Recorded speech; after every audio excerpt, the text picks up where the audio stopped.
আসসালামু আলাইকুম গাইস, আমরা চলে আসছি সেই নবাববাড়ি। ঢুকলাম নবাববাড়িতে। ঠিক আছে, চলুন আমরা দেখাচ্ছি। নবাববাড়িতে ঢুকবো আজকে।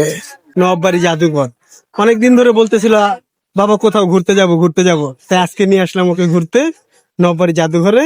তো এটা হচ্ছে নবাববাড়ি জাদুঘরের সাইডটা। এই যে হচ্ছে সেই জাদুঘর, দেখা একটু। বুঝতে পারছো? দেখতেছেন তো বন্ধুরা, তো আজকে একটু ফ্রি পেয়েছি তাই ফ্যামিলি সুদ্ধা নিয়ে আসছে এখানে। তো চলুন আমরা ভিতরে আরো অনেক কিছু দেখাবো। ওকে বন্ধুরা, আমি ঢুকে গেলাম নবাববাড়ি জাদুঘরে। প্রথম কক্ষ এটা। হ্যাঁ, এই যে দেখতেছেন, এই যে বাচ্চাদের দোলনা। ঠিক আছে, তারপরে আমি এই যে দেখাচ্ছি আপনাদেরকে, এটা হচ্ছে ডাইনিং রুম। ঠিক আছে, নবাবদের ডাইনিং রুম ছিল, বিশাল বড় ডাইনিং রুম। বন্ধুরা, এটা হচ্ছে আরেকটি কক্ষ। ঠিক আছে, দেখতেছেন তো এটা কিটা সুন্দর একটি জায়গা। চলে আসেন সব। সুন্দর মহলের আরেকটি কক্ষ, এটা হচ্ছে সিঁড়ি। ঠিক আছে, যখন এখন এই সিঁড়িটা আর ব্যবহার হচ্ছে না।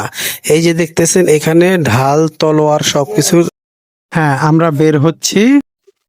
হ্যাঁ বন্ধুরা, আজ আমরা বের হয়ে গেলাম। এই যে দেখতেছেন সিঁড়ি দিয়ে নামতেছি, আর এই সিঁড়ি দিয়ে নামার সাথে সাথেই কিন্তু হ্যাঁ অনেক খালি জায়গা রয়েছে, যে এখানে বাচ্চারা হাই হুল্লো করে খেলাধুলা হয়। আজকে আপনার বন্ধের দিন না, তো মানে আজকে হচ্ছে আপনার শুক্রবার বাদে, এই জন্য একটু ফ্রি ফ্রি লাগতেছে, কিন্তু শুক্রবারে প্রচুর